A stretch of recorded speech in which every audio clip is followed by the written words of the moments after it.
Hello, everybody. Hello. We are on our way to the studio, so the studio house of the Papermoon Puppet Theater, which is a 10 minutes walk from their residential home where we stay. And we will meet Ria. She is founder and co-art director of the company. So let's see her, let's meet her. Yeah. We are Claudia and Marcus. We are backpacking through Southeast Asia by trying to meet and get to know artists of the most varied performing arts. Street and circus artists, figure theater, writers, musicians, dancers. Join us and discover their creative work, their performances, places they like, and food they love. We have some questions, so we write it down. I saw it. Yeah. You got the mail. Yeah. Thank you for emailing. Yeah. So Ria, thank you for having us here. Oh, thank you for coming. Yeah, it's a pleasure meeting you all. Yeah, thank you. What is this place where we are? So this is our studio. So this is Papermoon Puppet Theater Studio, located in Yogyakarta, Indonesia, in the middle of little jungle, little forest. So this is basically this is our kitchen. So this is where we cook our performance. We do rehearsals. Sometimes we make an open studio for public, but most of the time it's our private space. Mm-hmm. So this is Papermoon Puppet Theater. And how is it doing art in Indonesia? I think I couldn't say Indonesia because we do have like 17,000 islands in this country. So I just can say making arts in Jogja is just, I think this land is lands of possibilities for artists. Mm-hmm. This country in this kind of weather, you throw any seeds, it will grow like crazy. So I think that's also a metaphor that I usually say or I usually use for describing about how making arts in Yogyakarta. Mm-hmm. So it's actually the land, it's very soil, it's really fertile for the arts. Yeah. And then you throw everything, it will grow. And, nice. And speaking with others, it attracts a lot of artists. It is. Yeah. I think because here people are still thinking that arts it's for everyone. Okay. So it's not an exclusive thing. Uh-huh. So there are plenty of openings of visual arts exhibition happen around these Jogja performances, literary poems, everything. Mm-hmm. And you can see on the streets. I mean, the street arts are everywhere as well. Nice. So arts becomes parts of daily life. Mm-hmm. And we noticed yesterday, when we were in the center the day before, 3 men told us, you have to go to the arts exhibition of the art school because it's free today. Yeah. So also the normal not artist people is in art and they want to push. Exactly. And there are lots of community arts as well happen. Okay. Like villagers, they get in you to just do a carnival or dance festival in their own village and on their own settings. So I think the idea of that arts belongs to everyone here is really happens. It's really inclusive. Nice. And can you tell us why you choose this work? Why we choose this work? This is a very interesting question, Claudia. So honestly, I graduated from social politics, communication studies. I never ever learned arts in a formal education. Iwan Effendi, the co-artistic director of Papermoon, which also my husband, he is a visual artist. So he took visual art schools before in university, but I did not. Okay. So, but I joined a theater company for 4 years as a student, as a university student, and I fell in love with the idea of making performance, and also I love visual art so much. So puppetry came in a very organic way in my own practice. I love to combine visual and performing arts, and it ended up with puppetry. And I love children. In the beginning, we work a lot with children, for children. And then after 2 years, we kind of like switch to making performances for adults, actually. So this is what I found very interesting, that Papermoon today, it's some things that grow very organically. Yeah. So it's not by design from the beginning, that this is the kind of form that we would love to do. But it's really going through a certain way of, you know, journey, and then we found like, oh, this is what we want. So yeah, I found this puppetry is very interesting medium, because in the beginning when we started Papermoon, we didn't have any patron. We didn't have any examples of what kind of puppetry we would love to. Like contemporary puppets is something that very far from people's mind in Indonesia in the beginning, 16 years ago. So when we started, like, we don't know who will watch our performance, who will come and buy the tickets. We don't have any ideas. And when the first time we did puppet theater for adults, people are like, who are these people? What are they doing? And the tickets were sold out. Because they're very curious. What is it? You know, like 16 years old up with this theme. So it's very interesting. So yeah, so I think it grows. It grows and then it finds its own way. And you can make a living by being a full-time artist? Thank God, yes. Yeah. So, because it's also very interesting that in Indonesia, especially in theater, lots of people most of the majority of theater makers they usually do different other jobs to be to survive. As also in Europe. Yeah, true. In many different countries, I think. So it's not special. But I think with Papermoon, because since the beginning I start Papermoon, I really want to do it as long as I can do it, you know. And for make it sustainable, I need to make a living out of it as well. So the idea of how we can actually survive by doing the things that we love, it's actually we have to find the methods, we have to find the way. And thank God until today, actually, after 16 years, all of us were actually surviving only by that's good. Except Iwan, how many actors? We are 7 of us. 7. We are 7 of us, but a year ago we are only 5 of us. So this time we are 7. But Iwan is a visual artist as well, so he's also doing his own stuff. And then Yoga also has his other job as a teacher before he joined Papermoon. And for us, we thought that, no, you keep doing your teaching, because I think that's really awesome. That could combine really perfectly. So 5 of us here. Nice. Yeah, focus on this. And in your work, because puppetry, sometimes people doesn't know that, but there's a lot of movement in puppetry. So how important is the body for puppetry? The body move. It's. I think especially with what we are doing as well, because we do silent puppetry, which is we are not using any verbal language. So for us, gesture is the mother language for our puppets. So of course, then how the puppeteers move is actually also give a big influence on how we manipulated our puppets. So so it's something very special actually, in a connection between the puppetry and the puppets and the puppeteer. And where do you find inspiration for your art? Many mediums actually. I can say it's mixed. I love pictorial books so much. So I love, especially the non-verbal pictorial books, children books, which not only... I saw also in the residence. Yes! So it's not only children books. I think pictorial books, they have lots of layers when we talk about, very sensitive issues as well. So I think those are the most books that I collected at home, pictorial books. Animation, I love stop motion animation as well, so much. Visual arts, of course. So basically those elements, more over to the visuals actually. And how do you go into a creative process of making a new show? We saw some rehearsals the last days where for a new show of you. So how you get into this creative? Are you alone or are you working together? It's a collective process. So usually me and Iwan in the beginning we are discussing about the concepts, but usually also, I mean, the main thing that we always ask ourselves is we need to have a big question about some certain thing to start a production. It's just like, oh, there is a problem here. What should we react with that, or how we will react with that?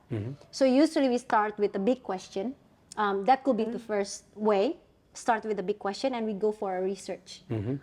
So for this piece that we are working now, which called Stream of Memory, that will be presented in Singapore on December, it talks about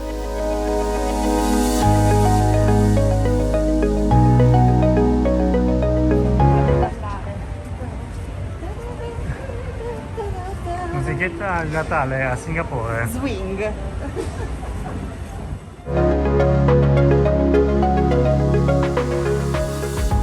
talk about the river. The big theme is about the river. And then we did a workshop with a community school with the children who live in river banks few months back. So we did lots of creative workshop with them. So they make some drawings. They tell their story about living in the river banks, the place that for lots of adults are a very dangerous place. So for them, it's first they don't have choice, and that's already becomes their home. So how they celebrate their life in that place.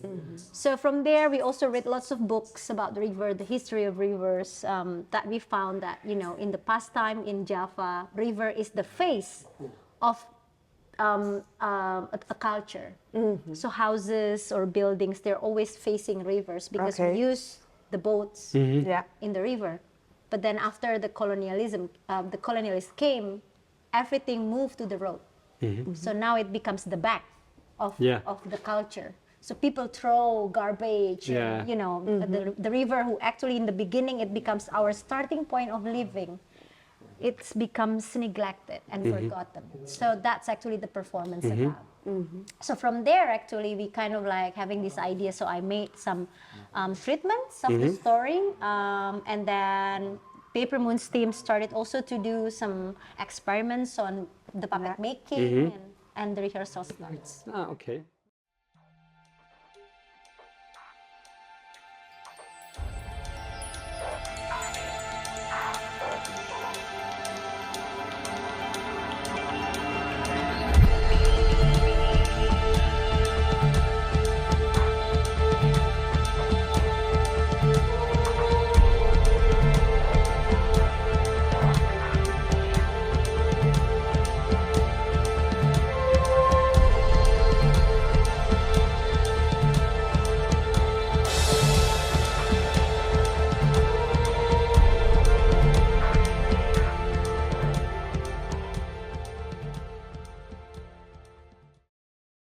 I have been impressed by the materials you use for the puppet. Yeah.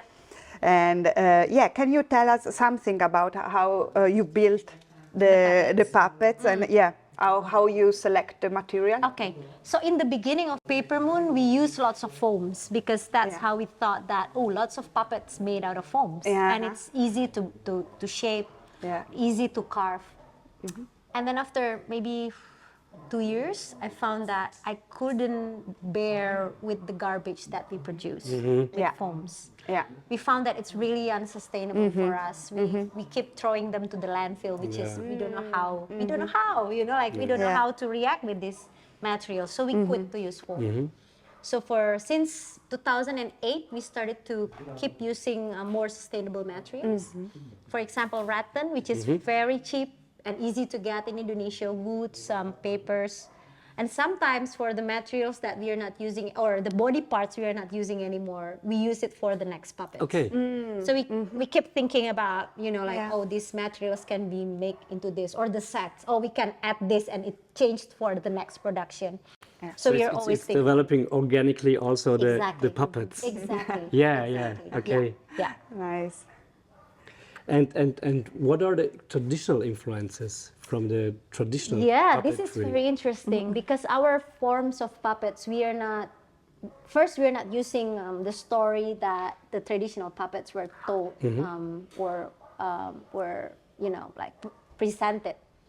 But what we are actually got inspired a lot is in the past time, the traditional puppets becomes the tools for people, and it becomes their mirror. about their daily life. It's about they send critics to the through the puppetry. They have lots of like problems projected on puppetry performances.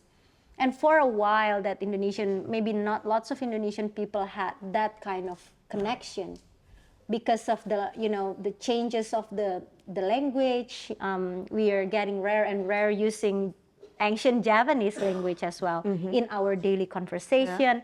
So, and it's kind of like there is a gap between the art form that was born hundreds years back to what people have in their daily life right now, especially for the young audiences.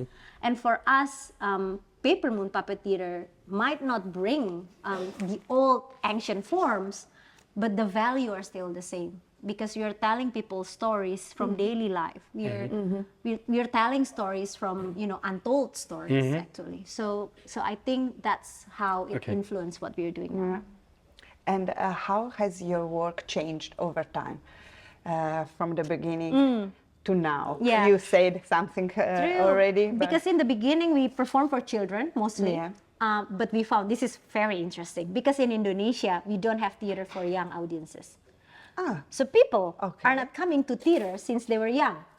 So it's very rare to get that chance. And then it makes that the adults grow not watching theater in live stage. So when we start to make performances for children, the children love it. And then their parents say, I need to go shopping. They didn't understand, the importance of it, right? Like, this is only for children, it's not for me. So we found that, this is also not their mistakes because they didn't have that experience.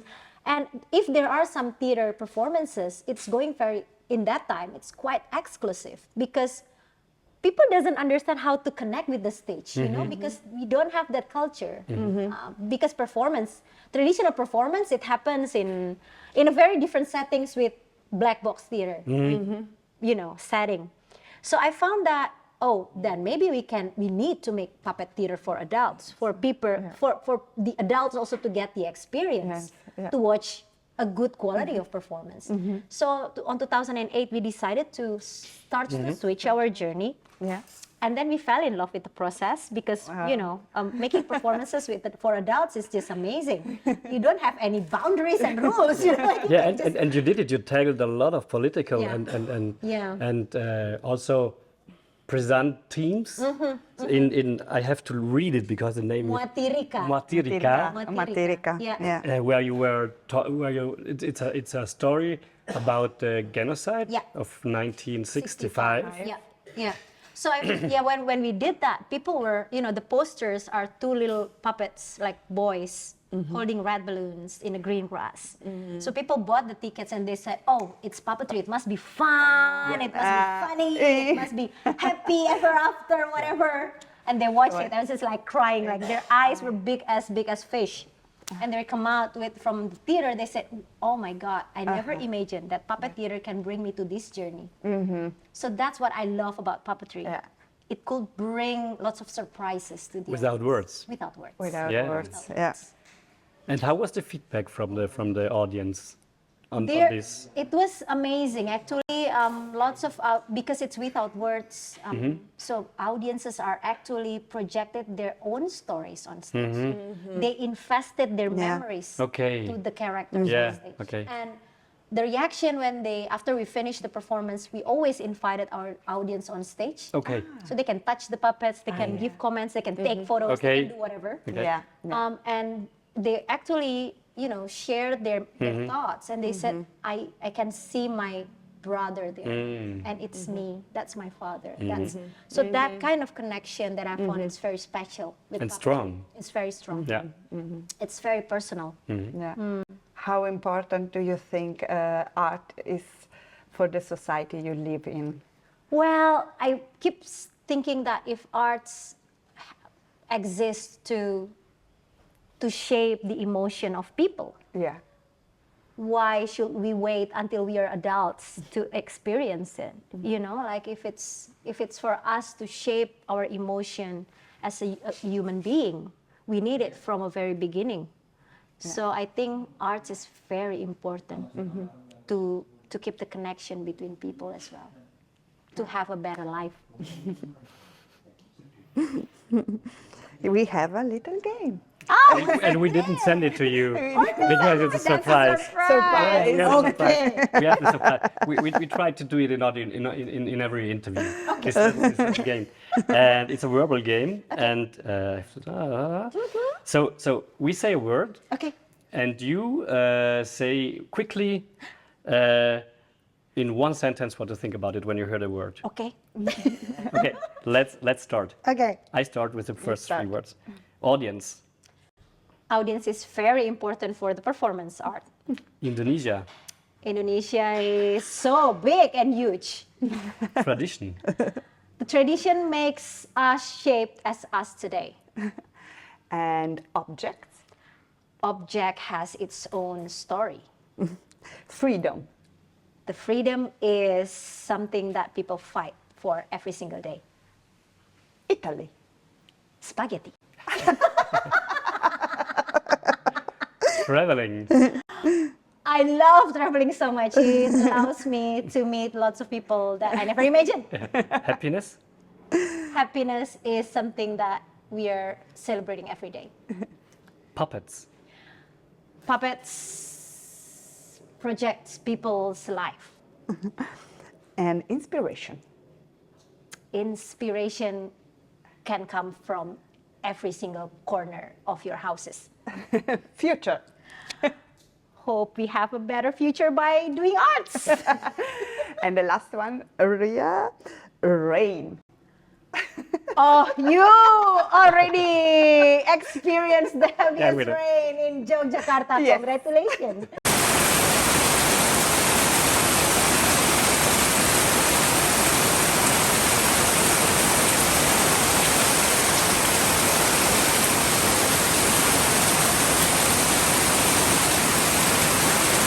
You were blessed with rain. Oh, and we do have rain stopper in Indonesia. Yeah. Yeah. So, is there something you would like to ask us? Oh, why you choose Indonesia? Why we choose Indonesia? Because we didn't know anything about your country, and that's bad for us. And so we are passionate about art and performance art, and we didn't know what we are doing here. And that was the reason why we decided, okay, we go to Southeast Asia, and we start with Indonesia for puppetry and for experiencing and finding this art.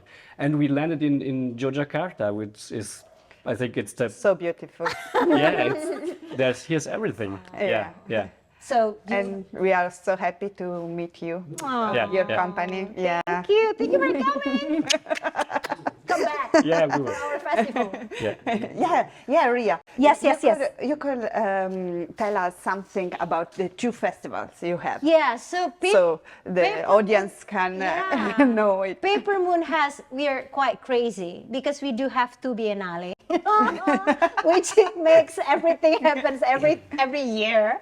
So since 2008, we initiated our international biennale puppet festival called Pesta Boneka. And started last year, we have Gulali Festival. It's a theater for young audience festival. Both of them are independent festival. Okay. So, and we are for Pesta Boneka, we usually do an open call for international artists that are not only puppetry artists. Okay. So any of the artists that have many different backgrounds and you would love to question what is puppetry for you, you're more than welcome to come and apply. Nice. So yeah, so it's more, it's a very different types of festival because in our festival, we would love people to meet each other. So each artist can only perform once. Cannot be more than once. Well, it depends. Sometimes you have your lambe-lambe box, like your peeping show. Of course, you need to perform more than once. But for the other artists, we usually say, no, you need to perform only once. And that's the only time you have. Because we want you to watch other performances and meeting other people and join some workshops, eat good foods and, Nice. be connected with the others. And when are The next one will be October 2024. So in the next 2 years. Yeah. And you have here you have especially Indonesian audience. Oh yeah, so for the festival itself, it's usually coming from the regional Okay. as well, but mostly of course Indonesian. But yeah, because I can say that maybe there are not lots of international puppet festival happens around Southeast Asia. Okay. So they're like, puppet lovers, they're coming from other countries. Okay. And what is You have little lion there. Yeah. what is the audience like here, and what are the similarities or differences with other countries? I think it's all, through my performances through my experience to do performances in different countries as well as Indonesia, I thought that all the plays are the same. Okay. All the audiences are the same. I mean, they're eager to learn more and understand more and, curious about this and that. So Indonesian audiences are really open as well, in my opinion. Like they're really keen to just absorb. They're kind of like, they're like a sponge. Okay. They're absorb a lot. So it's very interesting audiences we have. Okay. Yeah. Okay. And do you have a goal which you want to achieve with your art? I want to do it until I die. I just love it so much. Okay. I just would love to always find a way how we can keep doing this until we are die. I seeing you work, I think you will get this. Thank you so much, Marcus. Yeah. Yeah, I think because like look at you now. You never know about Indonesia, and suddenly you're here. You're coming to this place in the middle of nowhere and meeting us and having this wonderful conversation, eat together. I think this is why the reason I want to keep doing this. Yeah. It really connects people. Yeah. I love it. Okay. And so, Ria, to finish, we let an open microphone for you. Would you say something to the audience? Well, lots of people thought about Indonesia in their own perspective, that it was shaped by the media. Like bad news always there, right? Like you're talking about pollution or deforestation or corruption or whatever. But then once, I think what you need to do is just go to that place and experience it by yourself, because there are lots of good things happen outside those media. So, and you need to experience it by your own. And thank you so much for making this as well, because it's also one way for people to understand other cultures better through the voices that never heard. So I think it's very important. So turn off the computer right now and turn off Facebook, social media. Just go. Book a ticket and come here. Exactly. Yeah. Just follow their journey. Yeah. They're amazing. So and Ria, you're not alone here. We have Oh yeah. there There are a lot of others. yeah. And also babies, another baby. Yeah. So thank you for your time. Thank you. Thank you for your Yeah. time. Thank you for you. staying with us. Yeah. Thank you for coming. Yeah. And you're more than welcome for the future to come back. Yeah. Yeah. Thank Okay. you. Thanks a lot. Thank you, Lara. Here we are at the Papermoon Residency House in Kasongan district in Yogyakarta. That's where we live. That's our little room upstairs. And it's a beautiful place in the middle of the jungle, very green. And in the night you hear the frogs quacking and squeaking.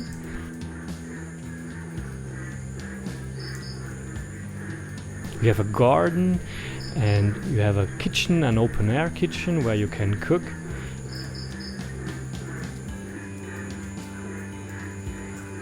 And it's filled with art and paintings and sculptures, puppets and children books.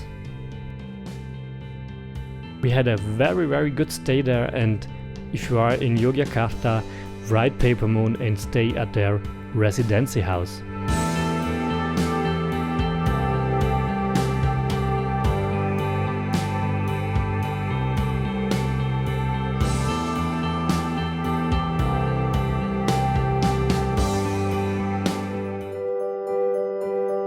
Around the residence, we stroll through the 𝐀𝐫𝐭𝐞𝐧𝐥𝐚𝐌𝐨𝐲 handicraft district among many workshops and shops selling pottery, earthenware vases and figures, teak wood carpenters, and shops selling accessories made of rattan, which is a natural fiber from a palm tree.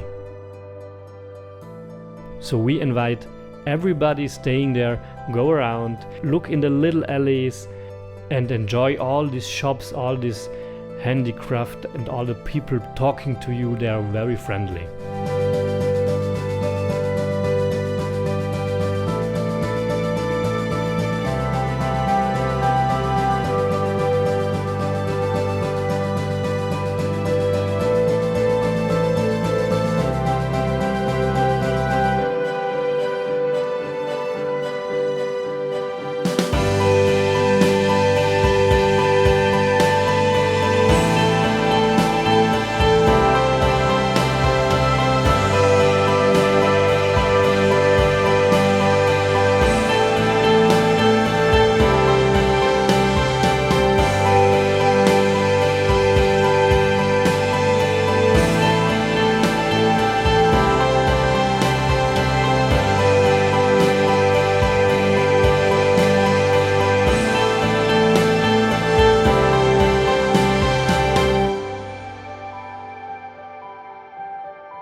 At the headquarters of Papermoon Puppet Theatre Company, we participated in a fun workshop for children and adults with Jae Sirikarn Bunjongtad, using leaves to create shadow theatre figures, with which we experimented and created small scenes together.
Near Yogyakarta there are two incredible UNESCO heritage temples, Prambanan and Borobudur, both built around 1800 AD in a kind of competition of magnificence between dynasties of different religions.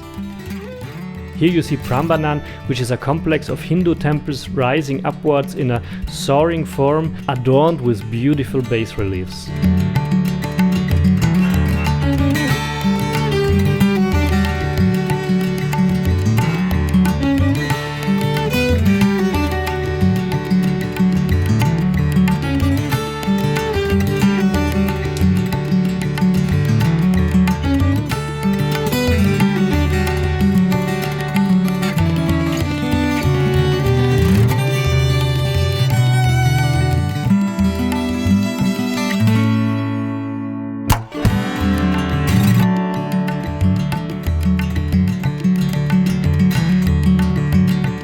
And at the exit of the temple you have to go through a market labyrinth where people want to sell you things.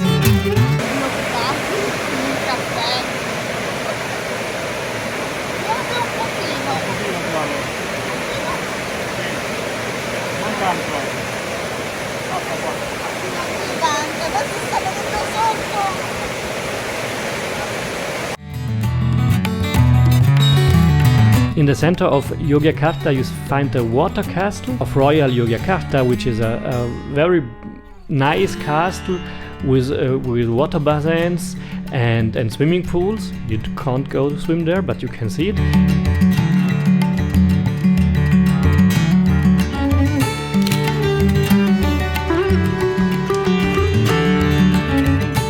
If you go there, don't miss the alleys around the water palace. They're very beautiful.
Stiamo andando a prendere mangiare.